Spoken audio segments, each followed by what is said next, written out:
Go with me to 2 Peter. 2 Peter chapter 3, verse 18. We read in your hearing, but grow in grace and in the knowledge of our Elohim and Savior Yeshua HaMashiach. To him be glory, both now and forever. Amen. Review and Herald, May 6, 1862. One of the divine plans for growth is impartation. The Christian is to gain strength by strengthening others. He that waters shall be watered also himself. This is not merely a promise, it is a divine law.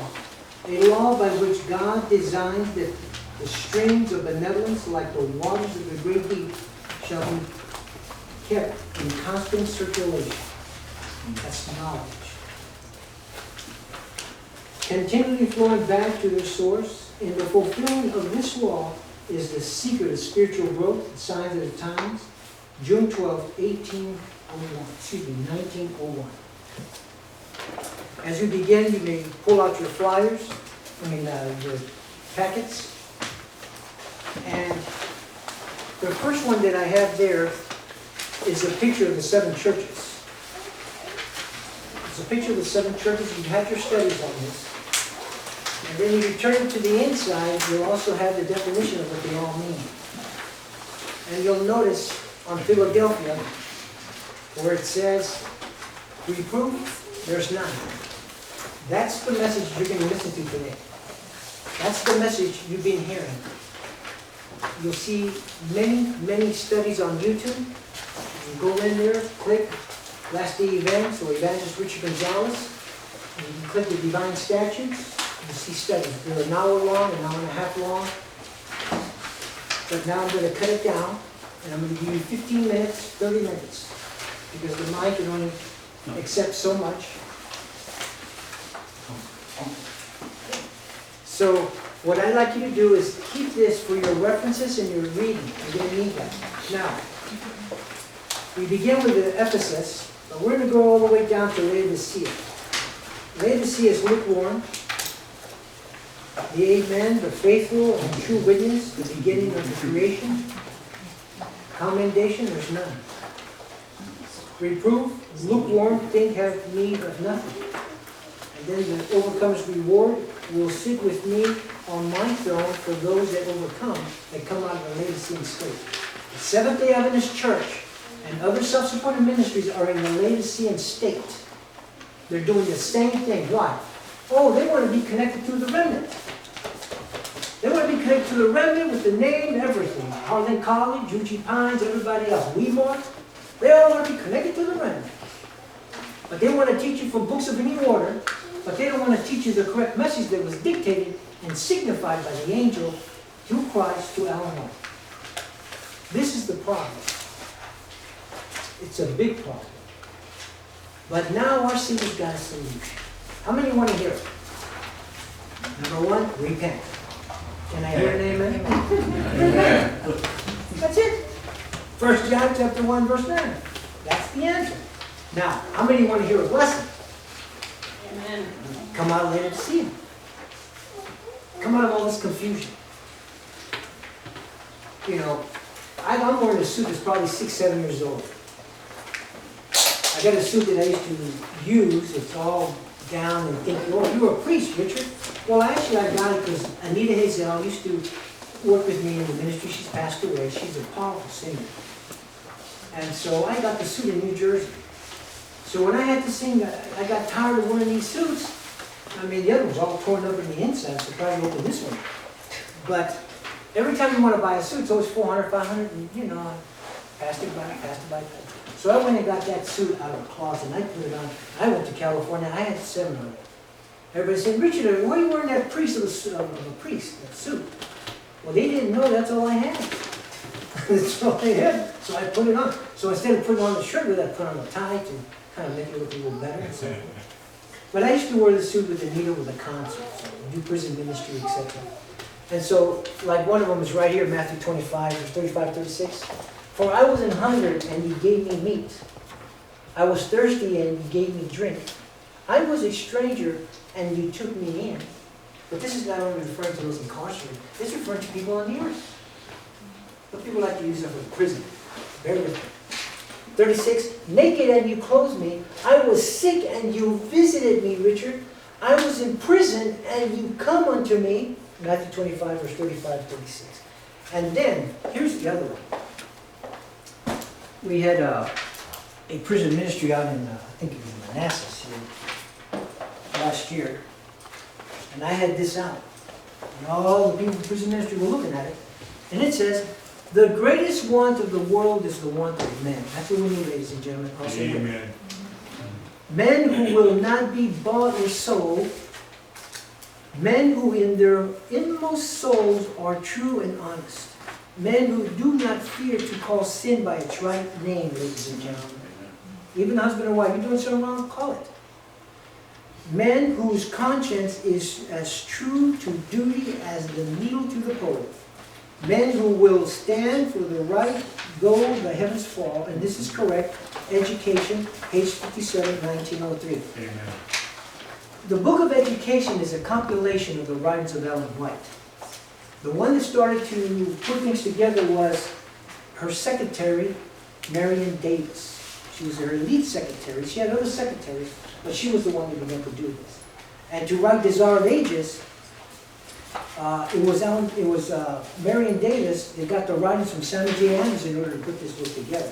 So the first 3 chapters of this book comes from Samuel J. Andrews' book, which is this one right here, Our Lord Upon the Earth. I'll open it up later. Okay, so that's it. Oh, and those that are in prison, they want to be enjoying Desire of Ages and so on. That's fine.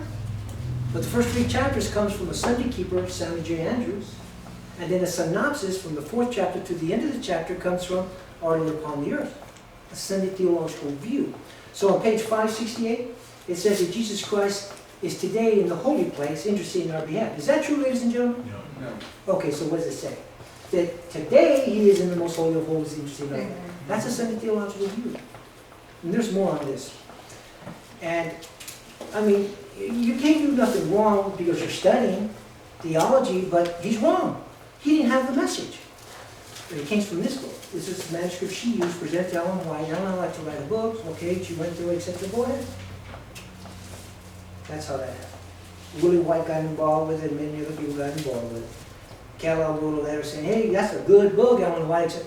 But behind the scene, Willie White got involved with it, and people didn't know what was going on. So when it comes down to today, you come into the church, oh yeah, we got conflict of the ages, corrupt to the core, but you know what, they're okay. Here, take them. You can't use them for prophecy, and you can't use them for last day events. You got to go to the Spirit of Prophecy, Volume 1 through 4. Because it talks about the healing, it talks about the blindness of Christ healing and helping those people to see. It talks about his second advent. It talks about the feast. It talks about when he's coming back. Can I hear an amen? Amen. So when people hear feast, he's crazy, he's preaching apostasy. No, I'm not. But then when they go home a year later, oh, I apologize, Richard. We read that information. By the way, we didn't find anything wrong with it. What they're going to do, they're going to be coming to your doors. We want to know the truth. Where are we going to get the truth? Right now, they're coming to the doors. Where do we get the original books from? Did you know that's a prophecy that in the last days people will be looking for the original books to hasten the second coming? Amen. That's what's going on right now. Now, how many of you would like to have the original books? Not all of you. Let me see all the hands go up. You kids too. Okay? Now, this is possible, okay? Now, in here, I'm closing with this one, you'll notice that it says here, reproof, there's none for Philadelphia. Because you're all Philadelphia, you're all coming into this procession, you're going to get the message correctly. Now you're going to be sealed, now you're going to be sanctified, now you're going to be tried. And it's not going to be easy. Turn to the next one, right underneath that one. And here, I put this together. You have a picture now, right? In reviewing here of volume 5, page 10, it says that. And I'm on here, we're going to be on the same page. I'm on this side, okay? On this side. It says, that which I have written is what the Lord has bidden me write. Now focus. I have not been instructed to change that which I have sent out. Remember this, write it down in your note. A prophet never goes back and dictates what Yeshua gave to her or him. The prophet always writes what's being told to write. He or she is the penman, and they're writing exactly what the Savior is telling them to write. A prophet never goes back and scribbles everything out and rewrites, oh, I forgot to put a comma here. Oh, I forgot to put a period. You don't touch it. You don't touch it. And this is what the officials of the Seventh-day Adventist Church did to this message. Okay, this is why it's in the position it's in. And bear in mind that all this that I'm sharing with you was all prophesied before it even took place. Can you imagine that? It was already prophesied. So they went and covered it up so they can start their new Seventh-day Adventist corporation. The great controversy between Christ and his angels and Satan and his angels, comparing the 1911 great controversy and the 1884 great controversy, is also available. You can have it in hardback cover. It's got a DVD. It's an hour in the back. Everything in here is going to be overwhelming. But you're going to have all the proof, Chris. And how have you enjoyed it, Chris? You don't know where to start, huh? It's all here. Now, it was sold in the Adventist Book Center up in Washington, but then they didn't want to sell it because of the price. Well, the hardback cover is $87, and I'm not going to drop the price. The softback cover is $67, I'm not going to drop the price. Ladies and gentlemen, do you want to know why I put a price on that? It was $100 at first, believe it or not. But do you want to know why the price was put on there for that reason? Number one, they didn't study the books. Number two, they had it on the shelf. Number three, they weren't teaching it in the church. And number four, they weren't teaching and being sanctified to prepare the people and evangelizing the correct message. And number five, now we have to pay for it to be done. I have to pay for it. Got to pay for the ink. Got to pay for the paper and certain type of paper so that the ink doesn't spread.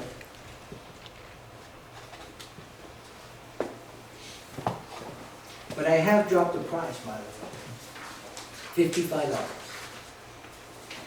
Does that sound good? Because the money is going back to pay for the books and to have them republished again. That's where the money's going. It's cycling. Well, there's other books being published. Look, stay with me. What I'm going to share with you here, take note. Please take note. Vernon Bates and many others and Herman Owen had the books. They both did different jobs, similar to the same thing. But there was many, many families back then that were doing the same work. The people have all died off, sister. Vernon Bates, Herman Owen in Canada, and Vernon Bates out in Echoes of the Past in Oregon, they passed away. So who are we going to get an experience with? We can't go for those that had experience with those that had experience because they're gone, right? You got to go to the books. And it's going to be more serious because it's worse than the university. In other words, it's upper. You can go to the university and learn, but here it's a whole different story. Now you don't have nobody to be your teacher but Christ and the Spirit of Truth and the angels to guide us. You got to go here now.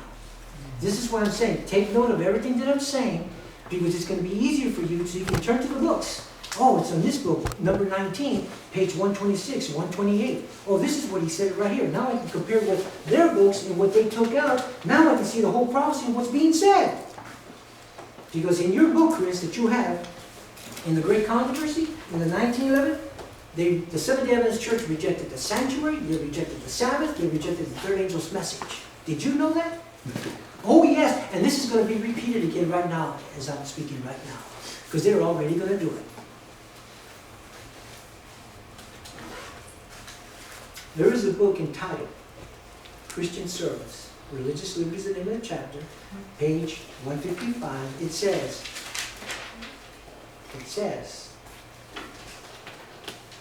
pastors will persuade the members of the church to keep the first day of the week.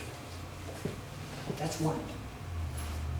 And it goes back all the way back to Signs of the Times. And that's already going on. Is that a prophecy, my brothers? Can I hear an amen? Because that's already going on. Was the prophet lying? No, she wasn't. Now, let me go even a little further. Let me take number 18. Hold on to your seats on this one. In the year of October 2nd, 1868, Jesus Christ leaves the Seventh-day Adventist Church. Guess who else leaves? And the Holy Spirit is quenched. They both left. Nowhere in all the new books of a new order and in the original books do you ever read the Holy Spirit coming back. And number one, Christ coming back. You won't find it. Ellen White formed a remnant, Pastor Sean. It was a small one. The rest of them, thousands of them left. Because they weren't grounded. Only feared because Christ was coming. And you know what month that was that they were getting ready to receive? Does anybody know what month that was? That was the Feast of Tabernacles. Even the Hebrews, the Jews, and even the Hebrews and Jews that are apostles don't even go to church. They know he comes back at the Feast of Tabernacles. We got the message. We know when he's coming back, but we don't know the hour or the day because we don't know when the sliver takes place. You see, everything's running on time. His second coming's on time. We're not setting a date. We never set a date. We don't know. But we know the seasons. We know the prophecies that are taking place, ladies and gentlemen. It's already happening. The Sunday law has already been exposed. Laudato Si is right in our faces. So what are we doing? We're going to repent, be rebaptized. Why? Because we have been taught error.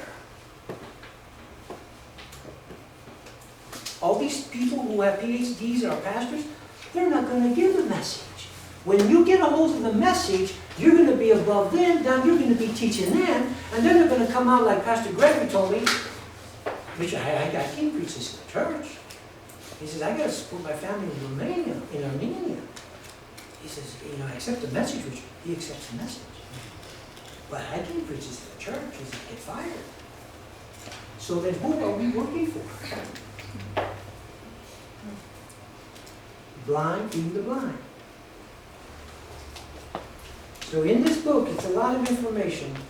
Okay? You'll never see that happening. So when GYC wants to say, oh, we're going to pray for the latter rain. Oh, you are? What's the latter rain? Joel 2, verse 23, the word rain. Too bad I didn't have it right anymore. The word rain, R-A-I-N, equals Yara is the Hebrew word. And what that means, statutes, judgments, ordinances, and Ten Commandments, Torah. The reason why the disciples were sealed in the Feast of Pentecost, Feast of Weeks, because they understood the 613 laws. They understood the feast. They understood the first Advent. Now they themselves have to proclaim it to the Gentiles and go to their own people and proclaim it and revitalize them again because the Romans had dumbed down them. The Pharisees, the Sadducees dumbed down them. The Seventh-day Adventist theologians, Biblical Research Department has dumbed down the people in order for them to not to go home. It is the leadership that's holding us from going home. So now the message is going to the highways and the byways, asking them to come in to take the message and go home.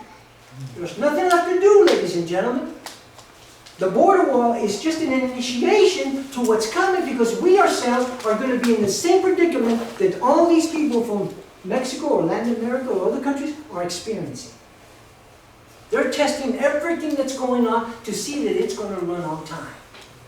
It's going to keep everybody in Latin America in concentration for the enforcement of officers whose jobs it is for them to do, and then everybody in the United States all going to concentration camps because they got your numbers. And guess what? The Seventh-day Adventist Church doesn't have war with anybody, do they, Pastor Sean? Because they're obeying what the Pope is saying. But once they deviate from what they signed, whoo, here comes a nuclear bomb. So like Pastor David Gates says, hey, Richard, I can't give this message, brother. I'm not ready. He honestly said, I'm not ready. But Pastor Arthur Brander and Pastor David Gates knows that when this message is released through their media, through, what's the name of it?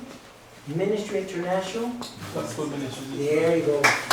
Gospel Ministry International. Once it's released to them, millions and millions of people are going to see it.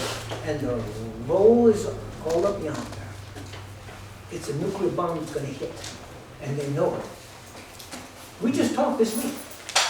So now the three that have just been released are the ones we did at McDonald, Tennessee. The other two were not released because we did it together. One in Spanish and then one where we were sitting at the table and going through it. You'll see it. This thing's going to hit. Now the brother in the Philippines says, Richard, I looked at your study, I sat down and I seen and heard everything you said. Excellent. I accept everything you say. Now he's an older man, he's a pastor. So I looked at that this morning and read it because my phone was off. And I said, thank you. I said, thank you. In other words, I got a compliment from our Savior to a pastor. You know, ladies and gentlemen, when you're being rejected, you have no idea how I feel. You have no idea what this man goes through. And then sometimes you don't mean it, but then you go off on your family. Or you neglect something. But I have to control myself. And like the pastor says, you know what, Richard, this is what the Lord's called you into. You see, when I was incarcerated, or when I was in jail, I was doing time. I spent 15 years in and out. Always been trying to be an honest person, but I'm a fighter. So now what I did is I surrendered all that, and now I'm fighting for the truth. I've learned to fight for the truth and to go through rejection and understand that it's not easy. I need Christ, Pastor Sean. I need a counselor that I can call, and we can sit down and I can open up and release. Okay? Release. And this is what wives and husbands need to do. Speak with others that you can trust in confidentiality and release. Just release and go to Christ and get a response, because that's my counselor. I don't go to a socialist, that's a count. No, you know who I go to? I go to Christ. Because his message is right here. His counsel is right here for me. Adventist Home. Muslims ought to get that book. They love that book, by the way. Yeah. Well, I've gone through a lot. And even presidents tell me, Richard, don't give this message. I already know what I've been called for. Isaiah 30, verse 21, and thy ears shall hear a word behind thee, saying, walk ye in it. This is the way when you turn to the right and to the left. That was the voice of my Savior, or the voice of the angel. I had to test to see who that was. I didn't know that I would come to this extent, brothers and sisters. I didn't know that. I didn't know as a Seventh-day Adventist that all this would be in my hands. And now I got to teach it. Because I was called into the Review and Herald 2 times out of 10 years. Every 5 years we have a meeting. And at one time, I thought I was going to get fired, Pastor Sean. But when I got up, the president got up, he says, thank you, Richard. He says, I knew some of these things weren't correct, and thank you very much for all the information you gave me. Well, 5 years passed by. On the 10th year then, he called me in again. So this time we're in there, not 1 hour, we're in there 2 hours. Plus, everybody was in shock. New officials, new president, and he turned around and he opened up. Because I said, you see all those books over there? I said, I used to sell them. I was the top literature evangelist for the Hawaiian Conference and the North American Division. I didn't go to Hawaii to go surf, go dating, etc. I went there to go do a job, bring them in, and when Ron Halverson came in to do a Daniel Webster seminar, all these people, they were ready for baptism, came in and got baptized at his calling. So one waters and the other one what? Baptizes. This is what happened out of the Word. And so when I got called into the Review and Herald, they all heard and they understood. Nobody said a word. But when I got up, oh, thank you, Richard. Oh, Ellen G. White says that we can rewrite her books. Oh, she did? Let me see the letter. Oh, he comes back 20 minutes later. Brother Gonzales, I said, I can't find the letter. Oh, I knew you couldn't find the letter because it doesn't exist. You know what doesn't exist? And I have it here with me. 6 pages. That was written by Willie White, Pastor Sean, and forged his mother's signature. Yeah. Can you imagine what that guy did? And pocketed the money. This is what happened. But now I believe you want to see it now, right? Yes. Now, in here, you'll have a lot of references, okay? A lot of references. And then, well, here's me the last one. Review and Herald, Volume 5, page 110. That which I have written is what the Lord has bidden me write. I have not been instructed to change that which I have sent out, written in 1905. If you turn it around, Review and Herald, Volume 5, page 231, I am not to retract. Now she says, I am not to retract one word of the messages I have borne, 1906. She died July 16, 1915. I took care of her granddaughter, Grace Jocks. But she could never give me one word in what I wanted to ask her theologically. Okay, that's down the hill from Anglin, California. So, you also have a phone number in here, the price of the book, etc. But for this study here, ladies and gentlemen, now remember, when I leave, the price goes back where it's at. You can have it for $55. I'm not doing business, I'm just letting you know, because some of you might go and stuff, but I'm a long-winded preacher, and I want to share some information with you that you need to know. That you want to be grounded. Because we're not grounded, guess what? When it comes and we're going to be tested, the sand is going to blow us away. I don't want that. I don't want that for anybody. And it might take time for others to comprehend. It might take a little longer. Maybe by next year you'll find you begin to see the picture. Why? It's because you've been studying. Now you're growing. And if you don't study, you're not growing. You're not being sanctified. If you're studying, you're being sanctified. Okay? You're developing this character. Those are rules. And they're in the scripture. Okay? So I'm going to leave this behind. The other one, when you turn to the left side, you'll also notice that it has the Adventist time meter. You have information on there that's discussing the 2520. Okay? Now, I'm not going to discuss on that one today. You can read that. There's a lot of information. We have a lot of diagrams and biblical verses and references that you can turn to. One that I will be discussing right now, which is, I'm going to do number 2, part 2. Because the first one's a little long, and this was just a little short one that I want to present. Now remember, this is fresh. Okay? I want you to pull out the signature. This is the signature. This is all for real. Okay? So when you do your studies, you want to always remember the correct signature. So when you go to your books, and take note, ladies and gentlemen, when you go to your books, you want to see that signature. Is it the correct one that you're just going to show? And if it's one of these up here, this is not her book. Somebody else forged her signature. Okay? Now, there are 2 books that I brought. It's entitled Life Sketches of Ellen G. White. And in here, you see the picture and the correct signature. Okay? One's in softback, one's in hardback. In other words, when the books were first coming out, they were not in hardback, they were in softback. Then time went by, they got the money, then they put in hardback books. These were also in red, okay, but now they changed the color. So let us go through the study, and then I'm going to ask a question. Which signature is the correct one? There's only one signature on it that's correct. Okay? Okay, let us have a little bit. Let us know, please.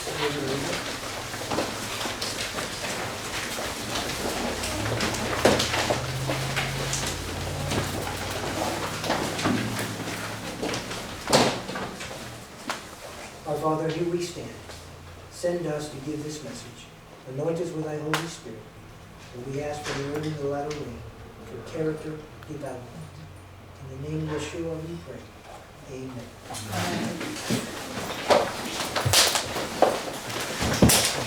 The signature of Allen's endorsement of the 1911 Great Controversy.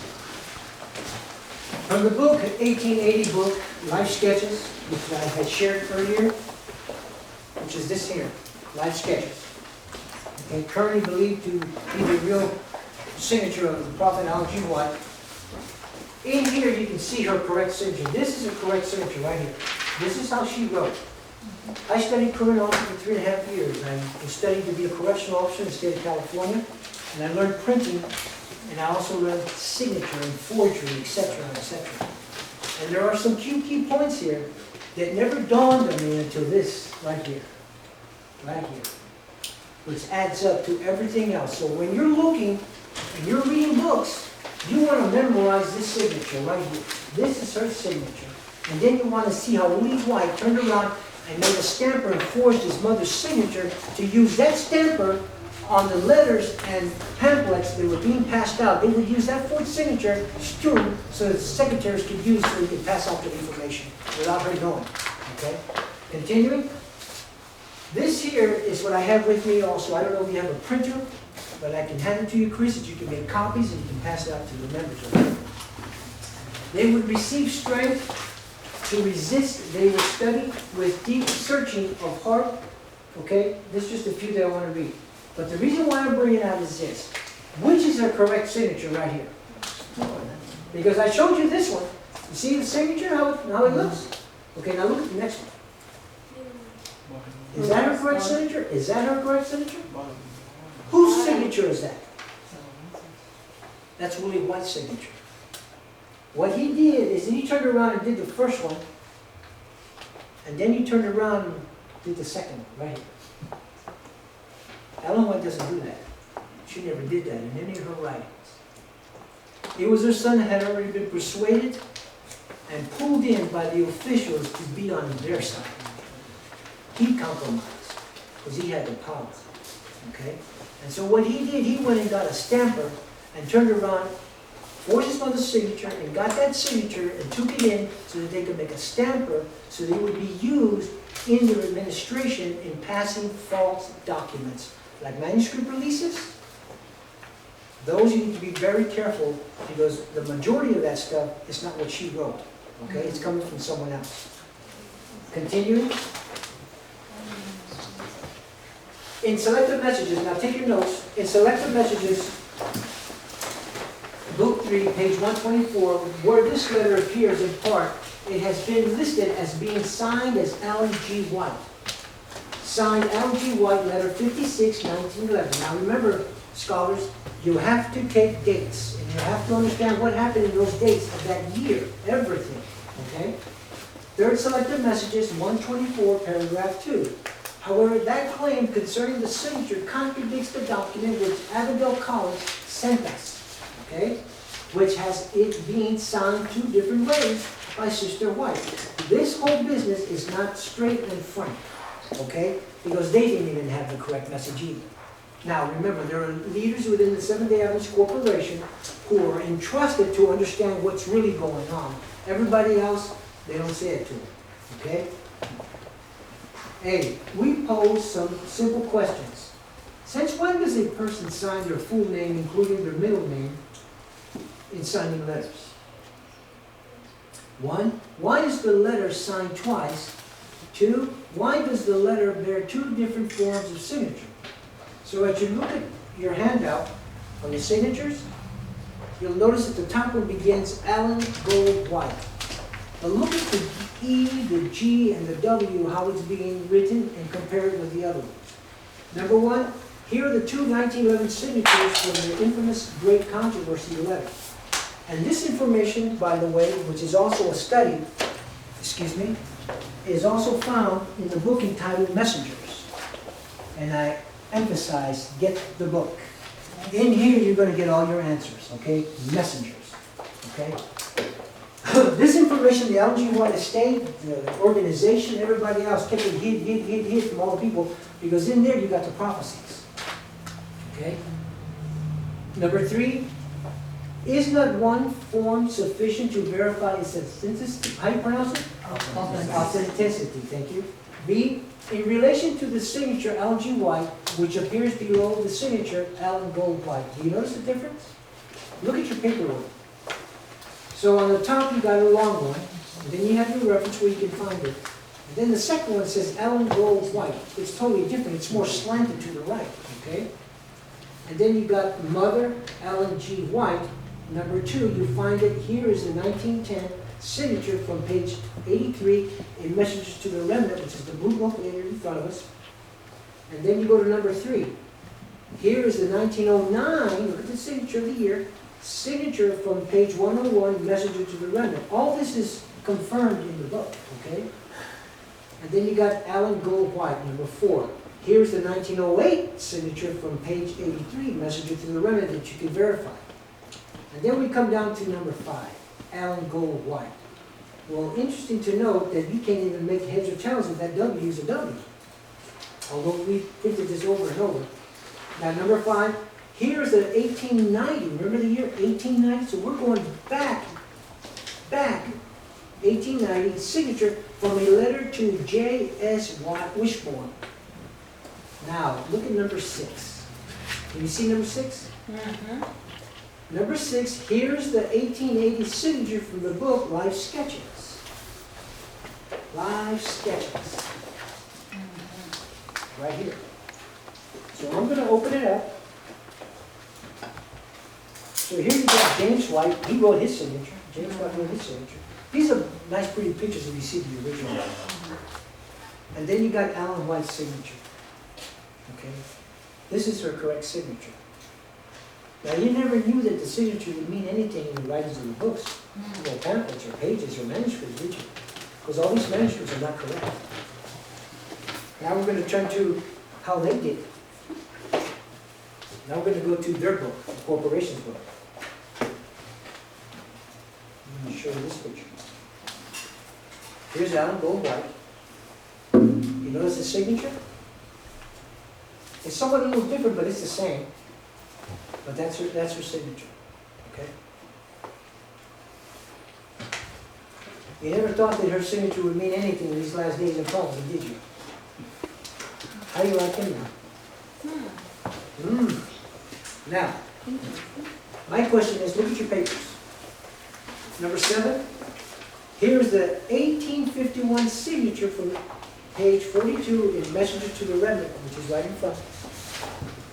Now, my question is to everyone that's present, which is the correct signature? There's only one. Well, 6. Huh? 6. Oh, come on.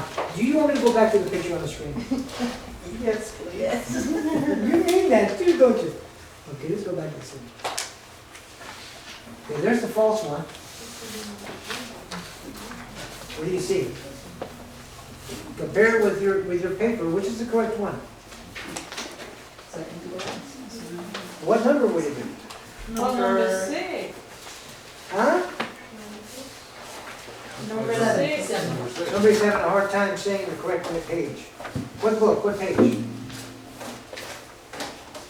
Oh, 1880. Oh, okay. Signature, 1880 would Ah, be okay, the now you're right. focusing the years. Now you're focusing the years. I said, remember, stay tuned with the years.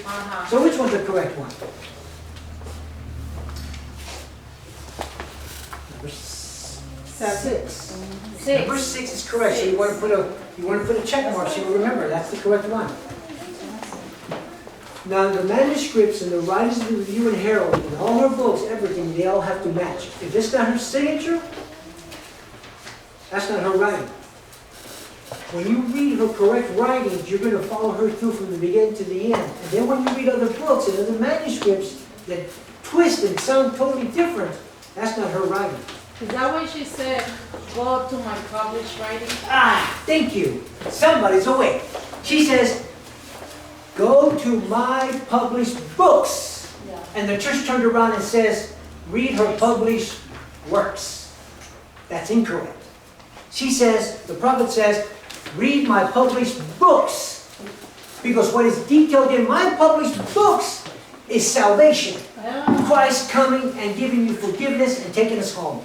That's what she's saying.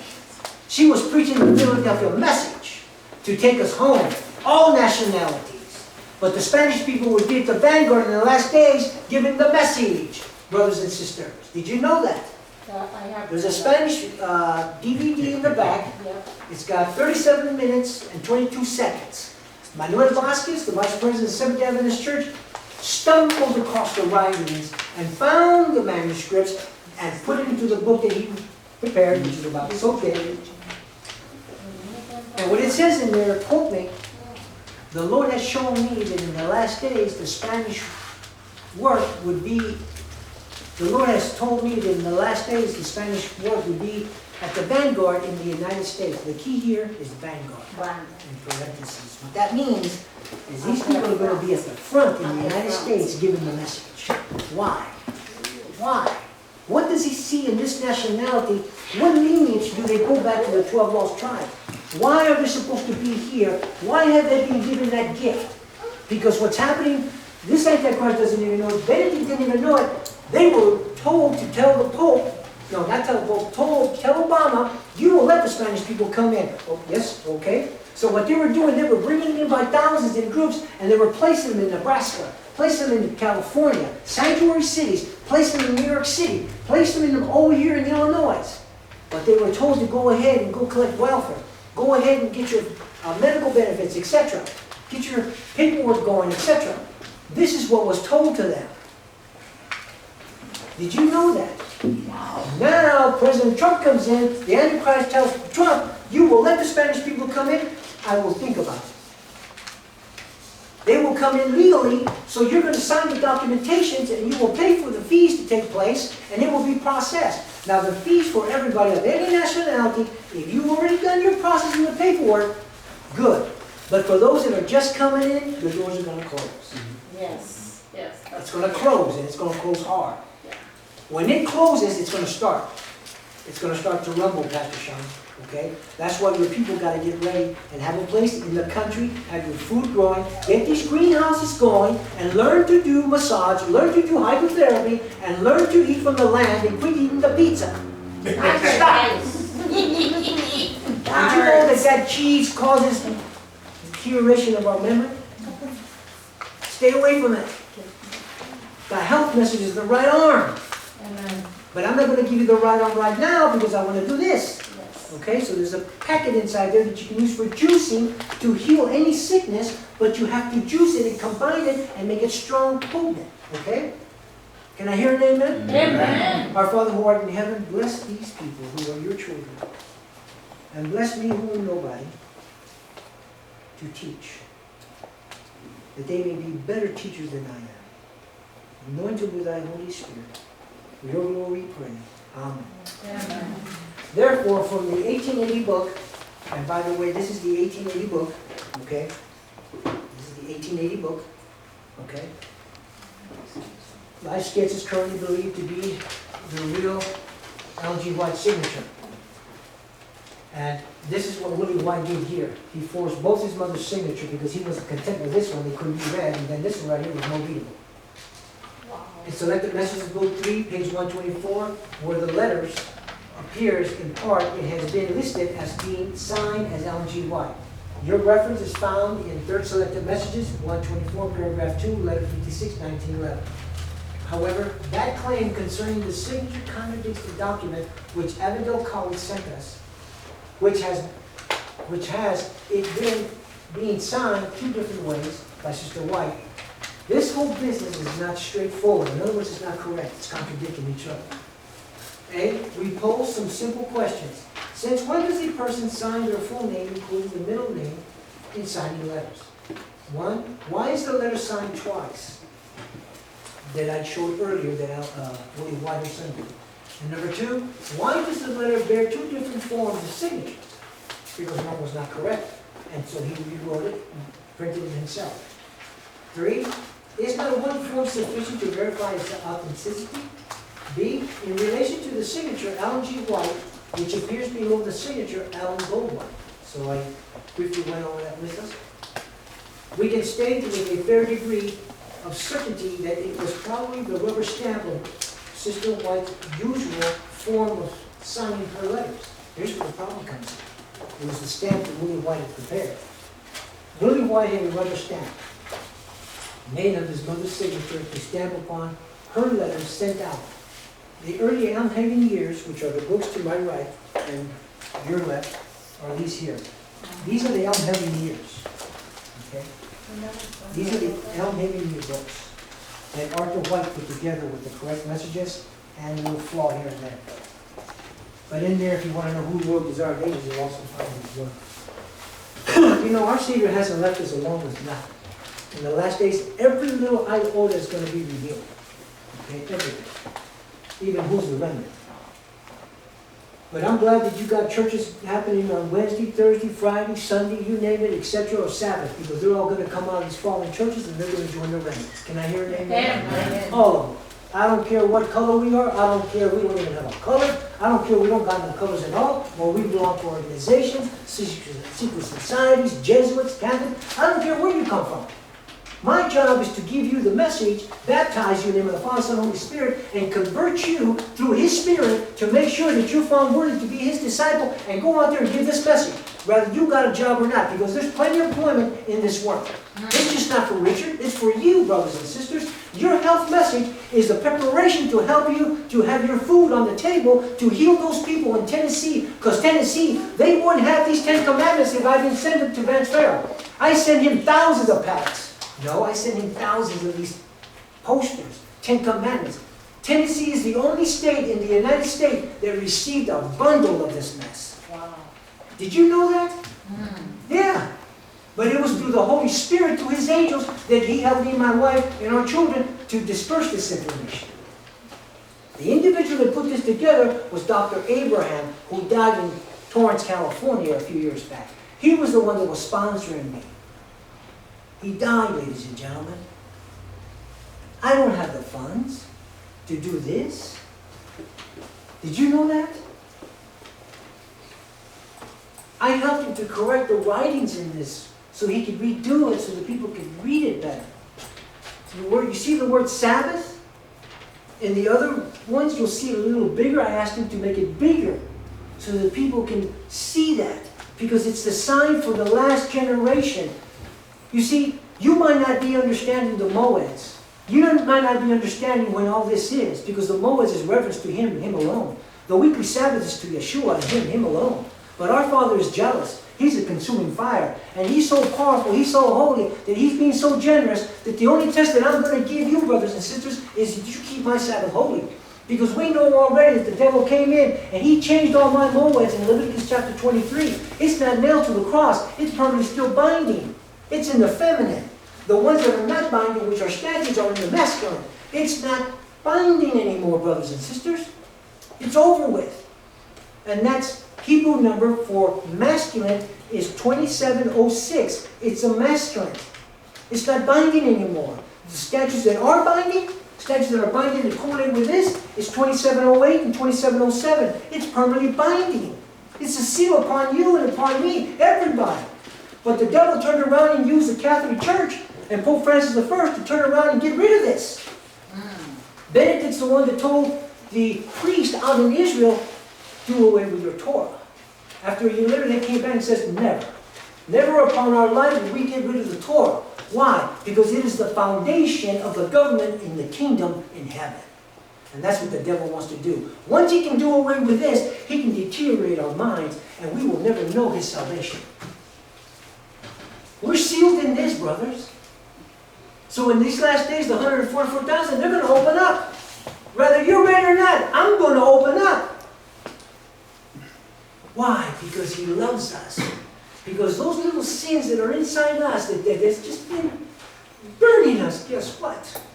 These 113 laws are the ones that help us to repent and teach us how to use the books so I can develop His character, because I don't have it. And our kids are being bombarded with all this filth in the schools. Now it's time to pull them out. Because the devil wants to take control and kill your children with a same-sex marriage. Same-sex. Oh, you can be a transgender. Oh, you're a bunch of liars, Satan. No, they're not. They're Christ's kids. They're His. They're made in the image of Him. Amen. This is what's happening. And Donald Trump's over here supporting the lesbians, etc. And then they want to turn around and they want to mock my Savior, and they want to put the rainbow as their emblem, when the rainbow is a covenant that He's never going to flood the earth again. Wow. Willie White had a rubber stamp made on his mother's signature to stamp upon her letters sent out. The early founding years, age 46, 47. Willie C. White, her son, ordered self-inking rubber stamps, one with Alan White's signature, another with his own. Another to say, read and let others read. And another